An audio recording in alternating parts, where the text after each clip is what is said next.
अतः मनुष्य जीवन प्राप्त हुआ है, इसलिए समस्त मनुष्य को चाहिए कि ब्रह्म के विषय में, भगवान के विषय में जिज्ञासा करे, भगवान के विषय में जिज्ञासा, प्रश्न करे। और किस प्रकार से जिज्ञासा करे? प्रपच्छु इदम आदरात, आदर के साथ। आज भी श्रोताओं में से कुछ लोग जिज्ञासा करते हैं, आई हैव वन क्वेश्चन, ऐसे तुरंत उंगली दिखाकर, अभी उंगली से मार डालेंगे, बंदूक दिखाकर प्रश्न पूछते हैं। भक्तों, भागवत में, हमारे वैदिक इतिहास में जब जब किसी ने प्रश्न पूछा तो ऐसे नहीं पूछा। आप कभी सुखदेव गोस्वामी महाराज परीक्षित का पिक्चर देखिए, दोनों हाथ जोड़कर, झुककर, आदर के साथ जिज्ञासा की। भक्तों, जब तक हृदय में नम्रता नहीं होगी, आदर भाव नहीं होगा, जिज्ञासा का भाव नहीं होगा, तब तक गुरुदेव की कृपा नहीं होगी। ये भगवत गीता का सिद्धांत कृष्ण ने कहा, ये अर्जुन, यदि तत्वज्ञानी पुरुष से तत्वज्ञान ग्रहण करना चाहते हो तो तत्विद्वि प्रणिपातेन परिप्रश्नेन सेवया उपदेक्षन्ति ते ज्ञानम ज्ञानिनस् तत्वदर्शिनः। बड़ी नम्रता से जाना चाहिए, नम्रता होनी चाहिए। भक्तों, किस प्रकार से नम्रता से ज्ञान होता है, इसके उपलक्ष्य में रामायण में एक कथा आती है। जब भगवान श्री रामचंद्र ने 31 बाण से रावण को धराशायी कर दिया, जब रावण भूमि पर गिर गया और अपने मृत्यु की घड़ी गिन रहा है, मरने की तैयारी है, भगवान राम की विजय हो गई। और उस समय भगवान श्री रामचंद्र अपने छोटे भाई लखनलाल से कहते हैं, लक्ष्मण, तुम रावण के पास जाओ और रावण से ज्ञान ग्रहण करो। अब लक्ष्मण तो अनंत शेष के अवतार, बोले प्रभु, दुनिया में किसी भी आदमी के पास भेजिए, लेकिन उस दुष्ट के पास मुझे भेज रहे हैं। इतना बुद्धू है, मेरी भाभी का अपहरण किया, देवी सीता का हरण किया, उससे मैं क्या ज्ञान प्राप्त करूं? भगवान राम ने कहा, जो भी है, लेकिन रावण ज्ञानी है। और चाणक्य पंडित ने नीति शास्त्र में कह दिया, ज्ञान यदि शत्रु से भी मिलता हो तो ले लेना चाहिए। वहां पर यह नहीं कहना चाहिए तो मेरा शत्रु है। शत्रु से भी ज्ञान मिल रहा हो, एक बालक से भी ज्ञान मिल रहा हो, तो बुद्धिमान व्यक्ति ले लेता है। नीति शास्त्र में चाणक्य पंडित ने उदाहरण दिया, जैसे सोना यदि गटर में भी पड़ा हो तो ले लेना चाहिए। यह नहीं सोचना चाहिए, अरे ये तो गटर में पड़ा है। बुद्धिमान व्यक्ति ही उस सोने को ले लेता है, पानी से धोकर उसे बेच दोगे, बहुत पैसे आएंगे। वैसे ज्ञान कहीं से भी मिले, ले लेना चाहिए। भगवान राम ने लखन को कहा, लखन जाओ, ये मेरा आदेश है। अब बड़े भाई का आदेश लक्ष्मण जी टाल नहीं सकते हैं। रावण के पास गए, और गए तो रावण ने अपना मुंह फेर लिया। लक्ष्मण दौड़ते दौड़ते आए, भैया भैया, रस्सी जल गई लेकिन बल नहीं गया। अभी भी रावण के अंदर अभिमान नहीं गया, अहंकार नहीं गया। मैं तो उनके पास ज्ञान लेने गया, लेकिन उसने अपना मुंह फेर दिया। भगवान राम ने लक्ष्मण को कहा, लक्ष्मण, तुम जब रावण के पास गए तो कैसे गए? बोले कैसे गए मतलब क्या? गया और आया?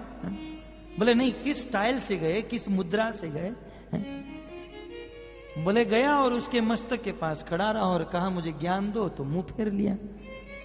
बोले लखन, ज्ञान ग्रहण करने की ये विधि नहीं है। उस समय भगवान राम ने भी वही उपदेश दिया, तद्विद्वि प्रणिपातेन। ज्ञान ग्रहण करने के लिए लखन दोनों हाथ जोड़कर, नम्रता से झुककर, जिज्ञासा करते हुए जाना चाहिए। तब लक्ष्मण जी गए, दोनों हाथ जोड़कर रावण के चरण के पास खड़े रहे। रावण महाराज, आप जाते जाते मुझे ज्ञान देते जाइए। तब रावण को प्रसन्नता हुई और कहा कि लक्ष्मण, मैं तुम्हें ज्ञान तो दूंगा, लेकिन मेरे पास बहुत कम समय है। मेरे जीवन में बहुत कम समय बचा है, और उस कम समय में समस्त वेद शास्त्र इतिहास का सार सूत्र के रूप में मैं तुम्हें बताने जा रहा हूं। रावण का उपदेश सब लोग याद रखिएगा भक्तों, बहुत सुंदर उपदेश। बोले 2 बात लक्ष्मण, 2 बात, 2 सूत्र मैं तुम्हें देने जा रहा हूं। एक सूत्र, जीवन में कभी भी अच्छा विचार आए तो उस कार्य में कभी देरी मत करना। अच्छा विचार आए तो उसे तुरंत कर देना। क्योंकि मेरे जीवन में बहुत अच्छे अच्छे विचार आए थे लखन। रावण के मन में विचार आया कि ये समंदर में बहुत नमक है, बहुत खारा समंदर है। आपने देखा ना, समंदर में इतना अगाध मात्रा में जल है लेकिन एक लोटा पी नहीं सकते। रावण ने सोचा कि इस समंदर को मैं बिल्कुल मीठा बना दूंगा, जिससे सब लोग पी पाएंगे, खेती कर पाएंगे। और रावण में यह सामर्थ्यता थी, बहुत बलवान था। और रावण ने दूसरी बात सोची थी अपने जीवन में कि बेचारे बहुत लोग परेशान होते हैं, यज्ञ करते हैं, तब जाकर स्वर्ग में जाते हैं। एक ऐसी लिफ्ट बनाऊंगा, ऐसी सीढ़ी बनाऊंगा, जब चाहे तब स्वर्ग में जाए और यहां नीचे आए। लेकिन रावण ने सोचा अब जीवन में बहुत दिन बाकी है, अब तो बहुत जीवन लंबा है, बाद में कभी कर लूंगा। लखन, यदि ये 2 कार्य मैंने उसी समय कर दिए होते तो आज मुझे मरना न पड़ता, लोगों का इतना आशीर्वाद मिलता, उस आशीर्वाद के बल पर मैं जीवित रह जाता। और दूसरा उपदेश, लखन, जीवन में जब बुरा विचार आए तो उसे तुरंत मत करना, उसे धीरे धीरे करके टाल देना। मेरे जीवन में बुरा विचार आया, शूर्पणखा आई और मुझे कहा कि उस तपस्वी के वेश में 2 पुरुष के साथ एक बहुत सुंदर स्त्री है और आपकी पत्नी बनने योग्य है। शाम को, रात को 9 बजे शूर्पणखा ने यह समाचार दिया, 11 बजे तो रावण मामा मारीच के वहां पर पहुंचा। थोड़ी भी देरी नहीं की, जैसे ही पता चला रावण को तुरंत अपने मामा मारीच के पास, और मारीच को लेकर सुबह 6 बजे तो रावण पहुंच गया पंचवटी में। बोले बुरा विचार आए तो मैंने तुरंत कर दिया, लेकिन लखन बुरे विचार को तुरंत मत करना, धीरे धीरे करके उसके टाल देना, और अच्छा विचार आए तो उसे तुरंत कर देना है। भक्तों, जीवन में जब विचार आए कि हम भागवत सुनेंगे, भगवान का नाम लेंगे, तुरंत कर लेना चाहिए।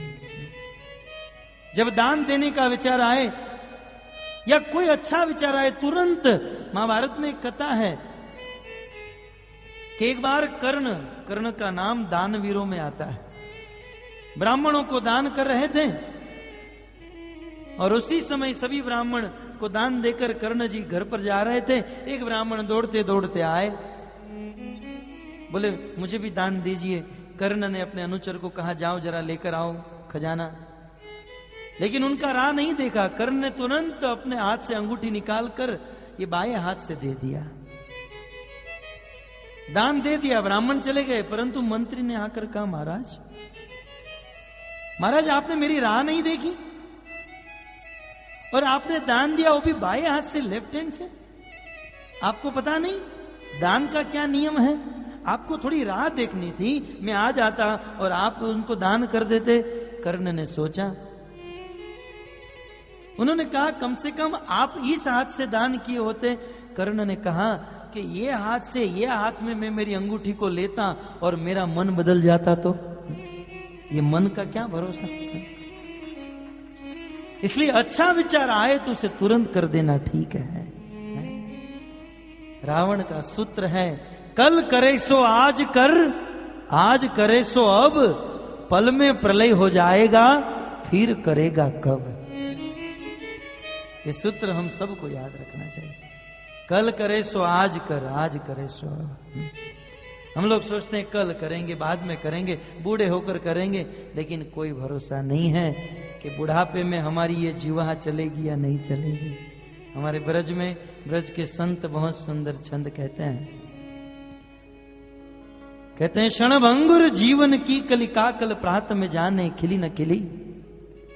ये हमारा जीवन क्षणभंगुर है, कमल दल जल जीवन टलमल। जैसे कमल के पत्ते के ऊपर पानी की बूंद होती है, कब हवा आए और बूंद गिरे कोई ठिकाना नहीं, वैसे कब काल आए और हम मरे इसका कोई ठिकाना नहीं। आज रात को घर पर जाकर सोएंगे, कल सुबह जगेंगे या नहीं, इसका कोई भरोसा नहीं। इसलिए कहते हैं क्षण भंगुर जीवन की कलिकाकल प्रात में जाने खिली न खिली, मलियाचल की मंद लहर सुगंध समीर चली न चली, कलिकाल कुठार लिए फिरता तन कोमल चोट जिली न जिली, रटले अरी जीवा कृष्ण को नाम तू अंत समय में हिली न हिली। हे जीवा तू कृष्ण का नाम अभी से रट ले, क्योंकि अंत समय में तू हिलेगी या नहीं हिलेगी इसका कोई भरोसा नहीं। रावण का उपदेश मैंने संक्षिप्त में कह दिया। कहने का तात्पर्य यह था, किसी भी गुरु से या वरिष्ठ से ज्ञान ग्रहण करने के लिए आदर के साथ जिज्ञासा करनी चाहिए। प्रपच्चु इदम आदरात, ये ऋषि मुनियों ने आदर के साथ सूत गोस्वामी को 6 प्रश्न पूछे हैं। भागवत के प्रारंभ में 6 प्रश्न पूछे गए और इस 6 प्रश्न के उत्तर में ही सूत गोस्वामी को भागवत कथा सुनानी पड़ी। ये भागवत क्या है? 88,000 ऋषि मुनियों के 6 प्रश्न के उत्तर। प्रथम प्रश्न, हे सूत गोस्वामी आपने तो समस्त शास्त्रों को पढ़ा है, आप ये बताइए कि इन शास्त्र में समस्त जीवों का कल्याण करने के लिए कौन सा मार्ग निर्धारित किया गया है। दूसरा प्रश्न, आत्मा को प्रसन्न करने के लिए क्या करना चाहिए। तीसरा प्रश्न, इस संसार में भगवान के अवतार बहुत सारे होते हैं और होते रहेंगे, लेकिन साक्षात भगवान को देवकी का पुत्र बनने की क्या जरूरत पड़ी। चौथा प्रश्न, हे सूत गोस्वामी कृपया करके आप हमें भगवान के अवतार की कथा सुनाइए। और पांचवा प्रश्न, हे सूत गोस्वामी समस्त शास्त्रों का निचोड़ क्या है, समस्त शास्त्र का सार क्या है।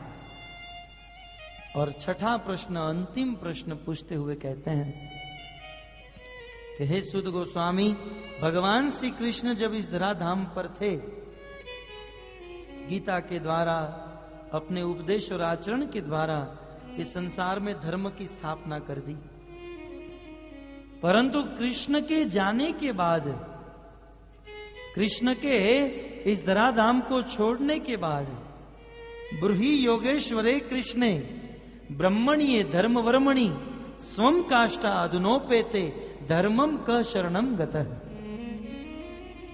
कृष्ण के चले जाने के बाद धर्म किसकी शरण में गया, ये धर्म को बताने वाला तत्व कौन है। इस प्रकार मुनियों ने 6 प्रश्न पूछे। इन 6 प्रश्न को सुनकर सूत गोस्वामी प्रसन्न हुए, प्रश्नों का अनुमोदन किया और इनका उत्तर देते हुए भागवत के प्रारंभ में ही अनेकों सिद्धांतों का निरूपण किए। श्रीमद् भागवत के प्रथम 3 अध्याय संपूर्ण भागवत के सिद्धांतों का निचोड़ है। पूरे भागवत का मर्म इस भागवत के प्रारंभ में छिपा हुआ है। और तत्पश्चात सूत गोस्वामी भगवान के 24 अवतार की कथा सुनाते हैं। किस प्रकार से भगवान के अवतार हुए और भगवान का अवतार किसे कहा जाता है, यह सब उपदेश सिद्धांत बताते हुए 24 अवतार की कथा। और 24 अवतार की कथा बताते हुए श्री सूत गोस्वामी सिद्धांत बताते हैं कि ये नरसिंह, वामन, वराह, राम, ये जितने भी स्वरूप हैं ये सब भगवान के अवतार हैं, लेकिन कृष्ण जो है वो साक्षात भगवान है।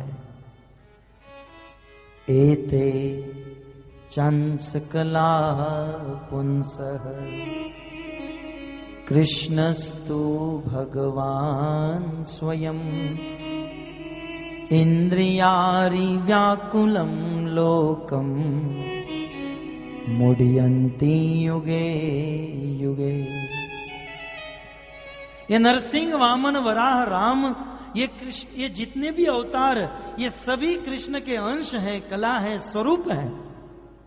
लेकिन कृष्ण जो है वो साक्षात सर्व अवतारी पूर्ण पुरुषोत्तम, वो साक्षात भगवान है। इस प्रकार 24 अवतार की कथा और उनके सिद्धांत की कथा सुनाई। तब 88,000 ऋषि मुनि कहते हैं कि हे सुध गोस्वामी, आपके द्वारा कथा सुनाने से हमारा मन भगवान में लग रहा है, आप ये कथा सुनाते रहिए। सुध गोस्वामी ने पूछा, आपको बोर नहीं हो रहा है? आप इतने घंटों से, इतने दिनों से सुन रहे हैं? बोले नहीं महाराज, हम क्या बताए, आपके द्वारा कथा सुनते सुनते हमें इतना आनंद आ रहा है, इतना आनंद आ रहा है, दाढ़े लागी पूछे जानी साधुर स्वभाव।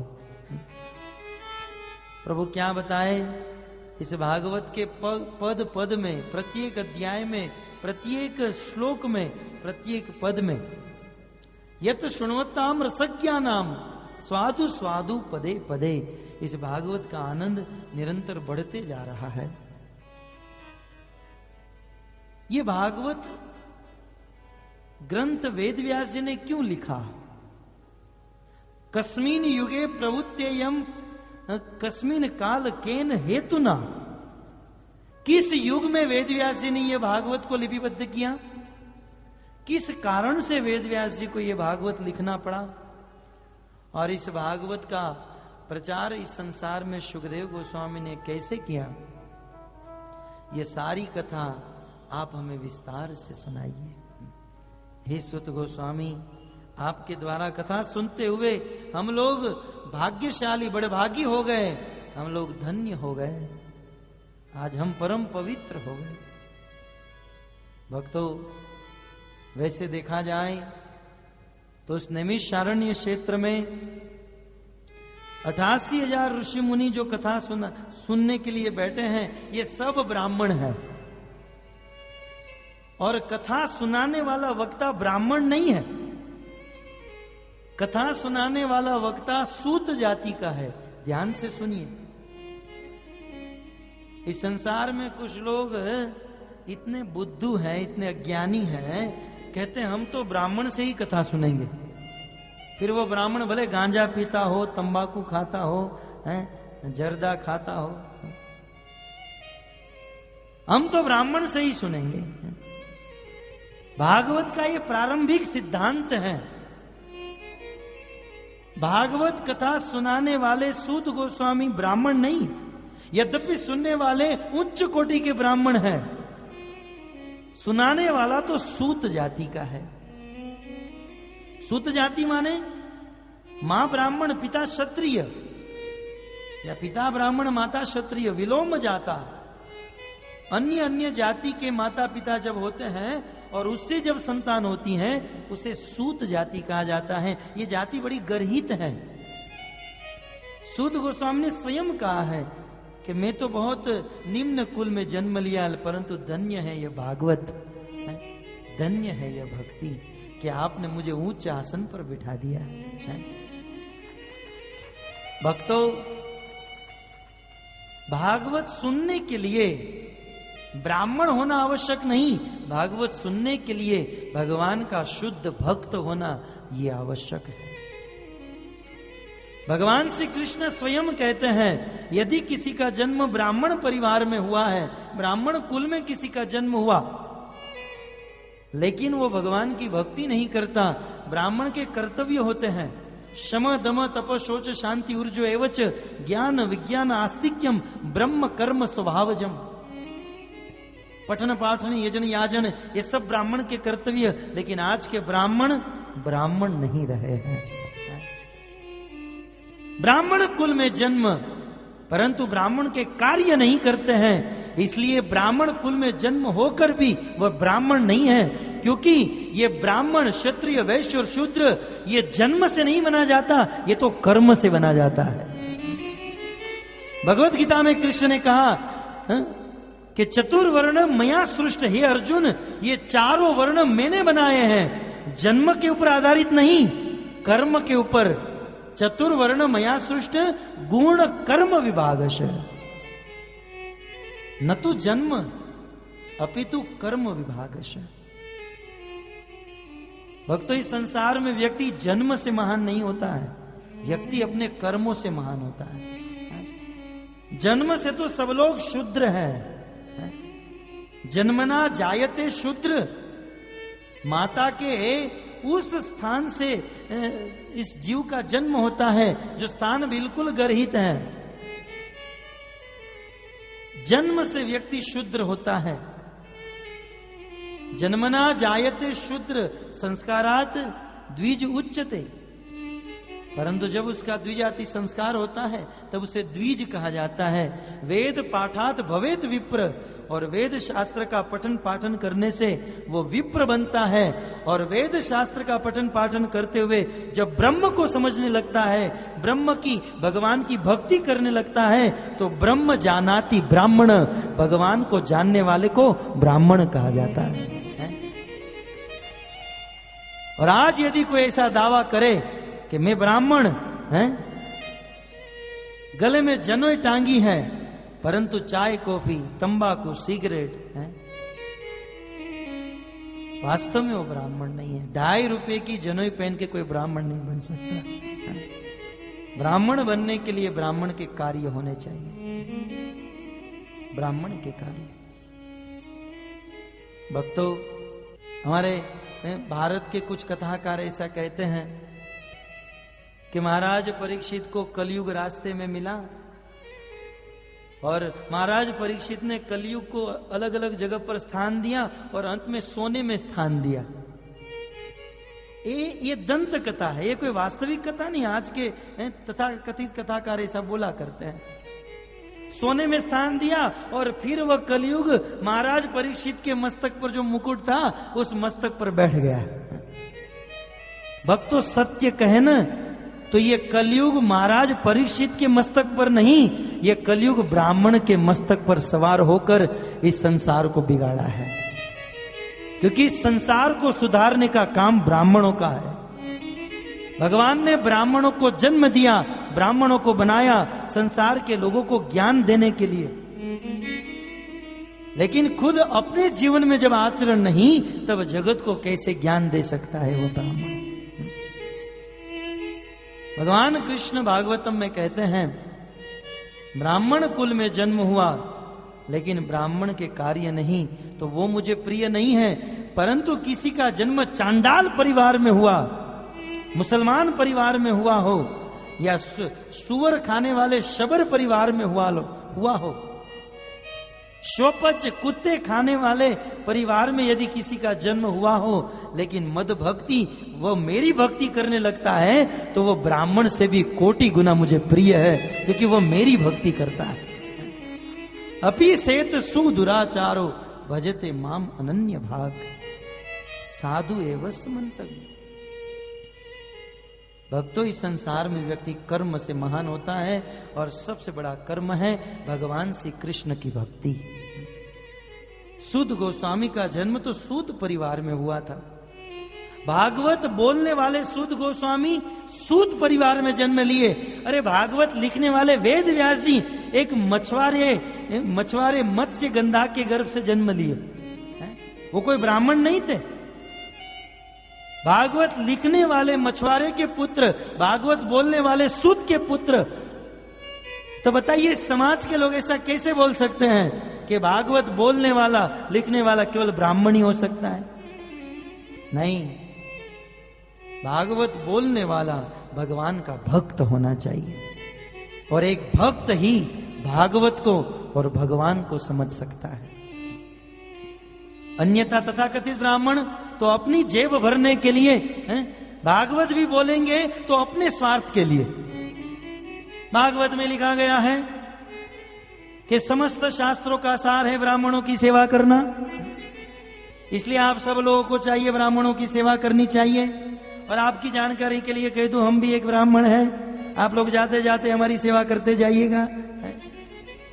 अपनी जेब भरने के लिए, अपनी बिरादरी की जेब भरने के लिए बस चलाते रहते हैं। परंतु भक्तों, ये कोई शुद्ध कथा नहीं है। शुद्ध कथा तो वही बोल सकता है जिसके हृदय में भगवान की शुद्ध भक्ति है, और वो है सूत गोस्वामी। तो कितना सुंदर उपदेश इस आचरण से मिल रहा है। ब्राह्मण लोग नीचे बैठे हैं और सूत गोस्वामी ऊपर बैठे हैं। थोड़ी भी लज्जा नहीं है। आज के ब्राह्मण ब्राह्मण नहीं है, ब्राह्मण के कार्य नहीं है, लेकिन फिर भी ऐसे माहौल में, ऐसी कथा में आने की लज्जा महसूस करते हैं कि हम ब्राह्मण होकर नीचे बैठेंगे और कथा सुनेंगे। तो इस प्रकार सूत गोस्वामी कथा सुना रहे हैं। अब इस भागवत प्राकट्य का इतिहास बता रहे हैं। इस भागवत प्राकट्य का इतिहास हम संक्षिप्त में श्रवण करें। भक्तों, सृष्टि के प्रारंभ में भगवान श्री कृष्ण ने समस्त वेद शास्त्र का ज्ञान प्रदान किया, और वह ज्ञान परंपरा में सबको ग्रहण होता गया। द्वापर युग तक यह शास्त्र का ज्ञान, वेदों का ज्ञान स्मृति में रहता था। द्वापर युग तक एक शिष्य अपने गुरु के पास जाते थे, गुरुजी जो भी बोलते थे उसे सुनकर शिष्य याद कर लेते थे। आज के शिष्य की तरह अनेकों किताब लेकर, टेक्स्ट बुक लेकर नहीं जाते थे। गुरुजी वेद बोलते थे, शिष्य याद कर लेते थे। परंतु भगवान ने विचार किया कि इस संसार में जीवों का कल्याण इस वेद शास्त्र को अपने जीवन में उतारे बिना हो नहीं सकता है। और द्वापर युग समाप्त होने जा रहा है, कलयुग का प्रारंभ होने जा रहा है। और कलयुग में प्रायण अल्प आयुष्य, लोगों की आयुष्य बहुत कम है। अन्य युगों की तुलना में सतयुग में लोग 1,00,000 वर्ष तक जीते थे, त्रेता में 10,000 वर्ष तक, द्वापर युग में 1,000 वर्ष की आयु होती थी, कलयुग में मात्र 100। और आज इस धूल और धुएं के लोक में 100 साल भी कोई जी नहीं सकता है। 60-70 में तो भगवान को प्यारा हो जाएगा, और यदि जी भी रहा है तो जीने के लायक नहीं रहता है। उनके पुत्र जीने के लायक छोड़ते नहीं है।